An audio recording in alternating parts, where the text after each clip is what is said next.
Welcome to Toasting the Classics, Sober Shorts. This is me doing a solo edition. There will be no drinking. There will be nobody to water down the pure and unadulterated Dave that you're going to be getting on this podcast, so I apologize for that. Or possibly you're happy about that. I don't know. But here we go. I am doing a film from 1984 called Paris, Texas. I have an ongoing IMDb list. I think I've mentioned this before, that just has a bunch of good movies that I've heard about. This one is directed by Wim Wenders, and I'd say it like that because he is German. So when I saw it the first time, I thought his name was Wim Wenders, which sounds like a Star Wars character in one of the lesser expanded universe type of situations. But this is Wim Wenders, German director. I learned about him doing a film studies class, self-taught, that I got from a book that was free on Amazon, on Kindle, and followed along and learned a lot about movies, I thought. Wim Wenders, apparently, he's a pretty popular director, although I can't say he's very high on the radar for Americans. I had never heard of him before doing this film study class. But he did do another movie called The American Friend, which is apparently a very early take on Patricia Highsmith. In other words, I think the same character as the talented Mr. Ripley, which I think is very strange. I kind of want to see it. I loved the way this guy directs, so I'm on board for watching that and seeing what that's like, because I really did like the way talented Mr. Ripley looked, even if I sort of found that movie to be very unpleasant. Wasn't expecting the weird turn in the middle of it. I chose this movie randomly, just went in completely cold. I had no idea what I was getting in this film. I didn't mean for it to be a theme. I just heard that it was a good movie, but it is connected to a lot of the other movies that we've done. It's got a massive connection to, I think, the work of David Lynch, although it's a little vague, but if somebody told you this was a David Lynch movie, you would believe it, except you would say, why does this one make so much more sense than all the rest of his films? So it's in that Lynchian penumbra of beautiful, interesting movies, but this one has a plot from beginning to end that you can follow, and there's some strange things going on, but they are all explained. There's some really interesting casting. So it's similar, but not exactly the same. It also turns out to be, and this is, I guess, going to be one of my biggest surprises, but it turns out to be deeply related to the film The Searchers, the John Ford, John Wayne Western that we covered in an earlier episode. This movie stars a pair of actors that I call the Deans, Harry Dean Stanton and Dean Stockwell. Both of them are in it. They're terrific, and I think they're really good. I think they're an example of, I have always noticed this phenomenon, that British actors are just better. They just seem to be more talented and more capable. And I think that this gets to the heart of why that seems to be true. It isn't true. Obviously, there's 350 million of us, and there's not as many of them. So clearly there's more talent in America, just statistically. But the thing is, American films, you're not allowed to be ugly. Guys like Harry Dean Stanton and Dean Stockwell do not get a lot of work in American films, and it lowers the talent level of the acting. This is my hypothesis. I have no idea how to test it, but there you go. So the plot of this movie is we've got a man found wandering in the desert. He's got amnesia, he's mute, nobody knows who he is, it's a complete mystery. He gets picked up by this strange German doctor living in the middle of the wastes of Texas. The guy finds his wallet, so he manages to reconnect him with his brother, Dean Stockwell. By the way, it's Harry Dean Stanton, wandering the desert. You may know him as a Toasting the Classics alum from Red Dawn.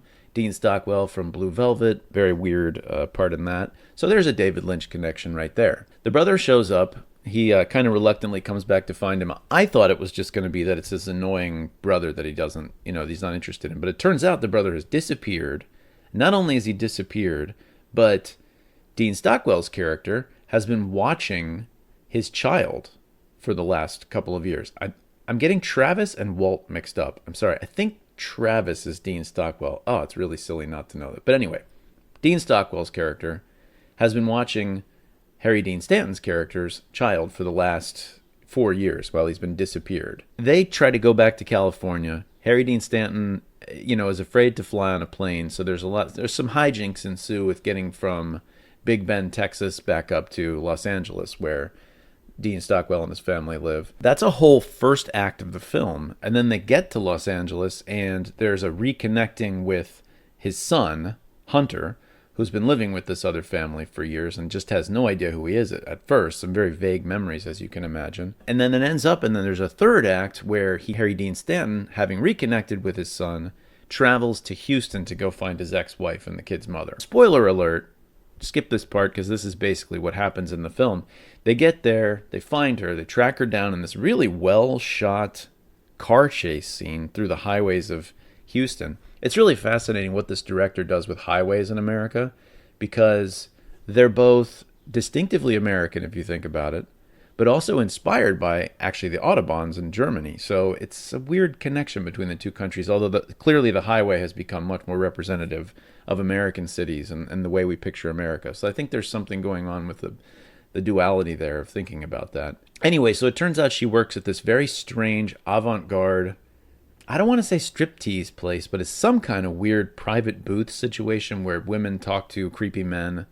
And Harry Dean Stanton reconnects with her in a way after going there a couple of times and pretending not to be himself. But he gets his child back with the mother, and then he bounces. He disappears and walks off heroically to leave them to reconnect.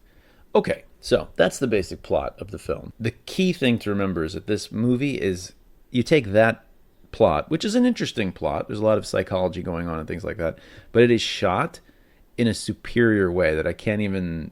Every single shot is set up so that you're looking at something beautiful, like what we talked about with Ingrid Bergman. Ingmar Bergman. Sorry, always do that. Ingmar Bergman setting up every shot so that it looks like a painting, and this is perfect. I mean, the location shooting is phenomenal. I was watching it at the beginning. I've actually spent enough time in Texas that I have some idea of some of the locations. And the beginning opens up in a very canyon, very more like Arizona, New Mexico looking place. And I was thinking, is that Palo Duro? You know, what is that? Because it's nowhere near where Paris, Texas is. Paris, Texas is a kind of East Texas, looks like Louisiana, east of Dallas type of city, near Texarkana, that kind of area, completely different Texas than what we're looking at in these opening shots. They go to a town called Terlingua, and it became clear to me, okay, this is Big Bend National Park. Very little visited, worth seeing park if you get the chance. It's just difficult to get to. It's about 3 hours south of anything else and way off into, well, the Big Bend of Texas, which is a pretty remote region. Anyway, if you can get there, I highly recommend it if you have the means. The movie, like I said, shot beautifully. The outdoor shots are obvious. I mean, you've got the mountains of South Texas, the Chisos Mountains, bright blue sky. Indoors, this guy does not waste a shot. The mise-en-scene is like perfect. I mean, you've got things are set with a certain color. There's a lot of scenes with green, which is interesting because I suppose envy is a theme with this guy who has lost his wife. Yeah, and he's very jealous of her, and that kind of leads to the destruction of their marriage. So I think that's signifying that with green. But there's a beginning scene where he's in the infirmary that's just set with green. The end of the film where she reconnects with her son is also set. They're both wearing green. There are green lights reflected in the background. It's all just done really beautifully. There's no waste. And like I said, even the interiors. The mise-en-scène is being used to convey a message about the people. I love desert movies. I love living out west and just the views and things like that. So I could just watch that based on this. I talked about this a lot with The Searchers. It's very similar. So this kind of movie is called a neo-western, which is actually something I hadn't really thought about as being a genre, but of course it is, right? You've got, a lot of the time they're highway movies because that's sort of similar to the idea of traveling across the West, because that's exactly what you're doing. You're just doing it a little bit, well, considerably faster today, but it's the same themes, the big open spaces and loneliness and big shots of the landscape. There's some costume choices that are going to be made in a neo-western, and honestly, having lived out in New Mexico, people do actually dress that way. Not everyone, but a lot of people, you will see cowboy hats and cowboy boots and all the accoutrement of being a Western person and a cowboy. That stuff really does exist in the Southwest at least, but it's not just visual. There's some more subtle things going on, some exploration of themes within these neo-Western movies. And I think we could probably spend a lot of time talking about a lot of things like taming the land and the development and the frontier and things like that. But one of the main things that goes on in Westerns and neo-Westerns is the theme of masculinity, how it's defined, the costs of being a traditional man. That's definitely going on here. I mean, this guy just has a complete breakdown of being a husband and father because of his jealousy, which is something that, that's going to be a theme for exploring masculinity. Unfortunately, that's just part and parcel of being a human male, I think. We're discussing themes like that. So there's a shot, and it took me a little bit to get that this was about The Searchers, but there's a shot, obviously. Anybody who's paid any attention to me talking about The Searchers is going to remember John Wayne. Sorry, not John Wayne. At the beginning, it's the sister standing in the door and watching him approach, shot from inside the cabin. There's a shot with Dean Stockwell standing in the door, just like the Uma Thurman shot in Kill Bill. It's a clear nod to the Searchers. I mean, if you're into these things, you're seeing it right away. And then the rest of the film, this man's search for his lost wife and his lost son and reconnecting with them, and then he finds her and he's not sure he really wants her back, but he tries to save her anyway. The kid's name is Hunter. That's a synonym for searcher. It's also Hunter is the young man's name in the movie The Searchers. So this is not an accident. This is not me. This is not pareidolia on my part seeing a connection to The Searchers in this film. That movie is just everywhere in 20th century film. So if you haven't listened to that episode, if you haven't watched the movie, go watch the movie at the very least. It's a really powerful and important film. I was not expecting this amnesiac guy to turn out to have children and a wife and all that. I thought there was going to be something completely different going on with that character. Like I said, it's not half, I would say first act of the film. Well, it's a road trip movie, right? They're trying to get from Big Bend, Texas, way down there, all the way to LA. I would estimate it's a 16-hour drive. Not that bad when you live out west. Honestly, it's the kind of thing you crank out pretty easily when you're used to the western United States. But this character has a fear of flying. Harry Dean Stanton, the lost one, Travis, or possibly Walt. Oh, I wish I could remember the difference between the two characters. That's very stupid. It reminded me of Rain Man or Midnight Run. These are both movies from a couple years later. I think those both maybe came out in '88, and they both have a character who's afraid to fly that forces a road trip. And it's because it must have been, I mean, the road trip movie is a terrific trope in American film, but it's really hard to get people, you don't have to drive across the country anymore. So you have to have some reason why. And it's interesting they all use the same writing mechanism to get these people off of a plane and into a car. Like I said, that's just act one. It's its own almost whole film that would be contained.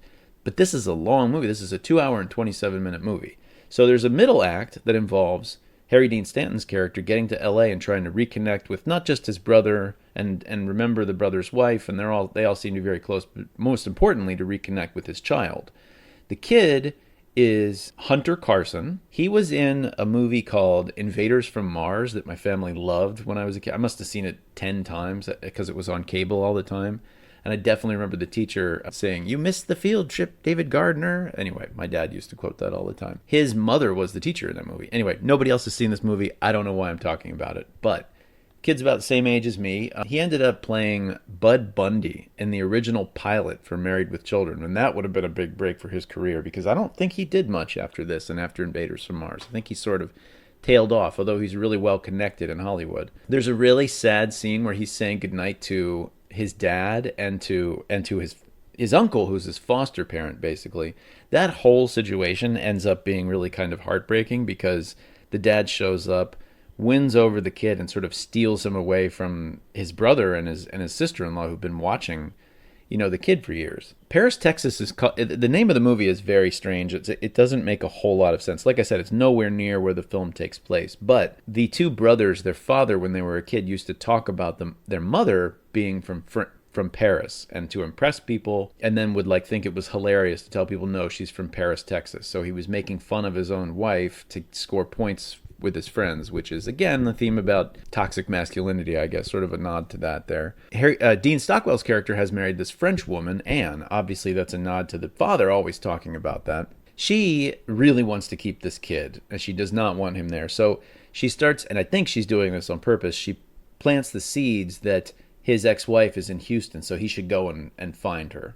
And it ends up backfiring because he goes to find her, indeed, but he also convinces Hunter to come with him. So the third act of the movie is just the two of them. I think it's my biggest surprise is that Dean Stockwell and his wife just disappear. We never see them again. We don't know what happens to them. We don't see any of the repercussions of losing this child for them. We're just left to sort of think about it. And I don't know whether that's good filmmaking because it leaves us with a missing piece, or whether it's bad filmmaking because it doesn't show us one of the most dramatic things that happens in the story. But there it is. That's what happens. We never see them again. So we get another mini road trip montage as they're heading back towards Houston, driving from LA, which is even farther than Big Bend. I mean, to cross Texas is another 10 hours. So we're talking about 3 days in the car. So they go past the dinosaurs from Pee Wee's Big Adventure, and I thought that was an interesting little thing because the Pee Wee movie, Tim Burton doing that's a very Lynchian movie too. It's a road trip film. You get these creepy shots of the West. It's kind of neo-Western in a way there too, although Pee Wee is clearly not that kind of a character. So he gets back to Houston and he meets the wife. She's working, like I said, in this strange peep show kind of a situation, but it's not just a naked lady. It's more of a setup where for some reason people want to talk to a girl who's in her kitchen, or they want to talk to a girl who's in her dorm room or something. It's these strange setups and it's very meta how she's sitting in this little room dressed up as a character, but she's playing a character in a film, and he's looking at her through a window while they talk. And that reminds me of, there's this shot in the movie Diner that's the same thing. It's like two people talking, but behind them is a film studio, and you can see a film being filmed while you're looking at the film. It's a really, I think it's pretty cool setup for the shot.